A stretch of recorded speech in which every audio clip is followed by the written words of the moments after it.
Saturday, 3:45 p.m.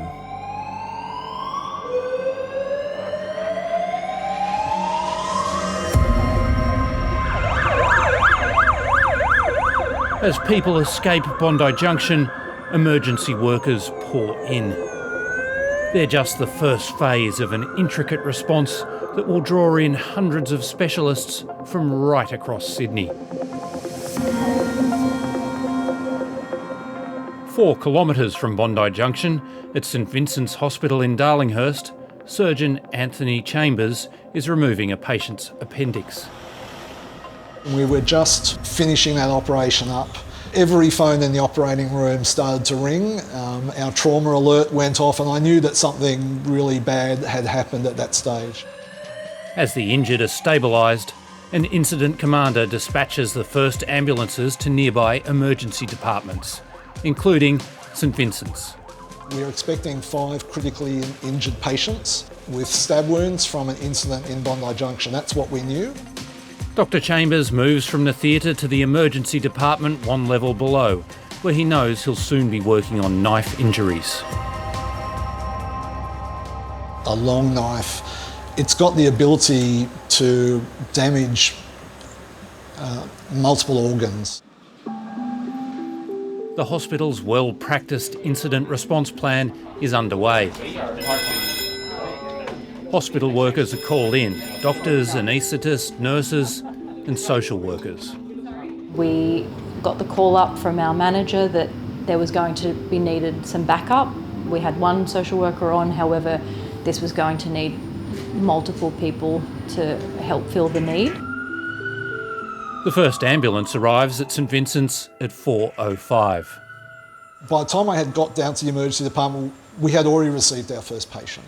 And so the team was actively resuscitating that patient, and I went straight to assist with that. As the trauma surgeon on duty, he'll assist the teams and prioritise treatment. We've received 4 patients, critically injured patients, at quite close to each other, and we just methodically worked our way through doing the initial resuscitation of those patients, moving them to our CAT scanner to do a full body scan to get a better appreciation of the injuries, resuscitate them, and then move them up to our operating room and our intensive care unit so that they could have definitive surgery to stop the bleeding from their stab wounds. So the patients needed resuscitating in the hospital? Absolutely, absolutely. The patients that we saw were critically injured and they all needed resuscitation. We found a space where we could put a number of different family and started then taking identifications, finding out next of kin information, getting their names and numbers. The patients have lost significant amounts of blood. And we give that blood as fast as we can so we can get that blood volume back to a normal state so that the body can perfuse its organs, the brain, the heart, the kidneys. We're breaking into scheduled programming now to bring you breaking news on a major police... The families wait as news and rumours flourish. Thousands of people evacuated from the Bondi Westfield. A lot of these details are still coming to hand.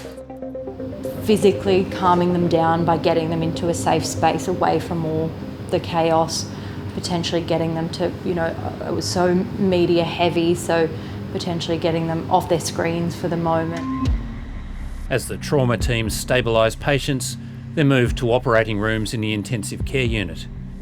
That's when I think the emergency department staff and myself could take a bit of a deep breath and say, right, okay, we're on top of this situation and we can catch our breath. And what time do you think that was?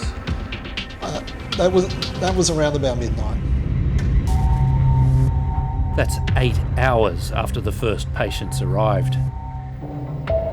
Into the night, Scarlett and her colleagues helped the families cope with this traumatic day. I think the randomness of what's happened, the high level of media, the mass casualties, the feelings potentially of survivor's guilt of people that either were there and weren't harmed or weren't there and might be thinking why wasn't I there?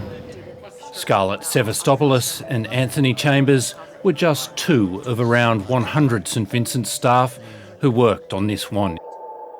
I think we did extremely well as a hospital. I feel like it was a privilege to be there and have the right skills to make sure that our teams were well supported.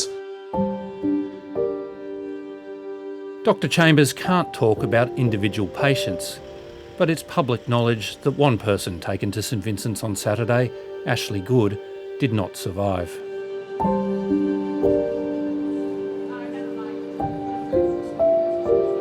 Any patient's death weighs heavily on the medical team who try to save them. This is somebody's relative, this is somebody's loved one, it's a hard thing to deal with. It's something that you carry around with you for some time. He finds solace in what others did that day. Just look at how Sydney responded to what happened in Bondi Junction. The people at the scene, bystanders that provide life-saving treatments, the police, ambulance, first responders, the people that work at this hospital. Look at how they stepped up and the courage that they showed. When you look at that and you see the good side of people, how can you not be an optimist?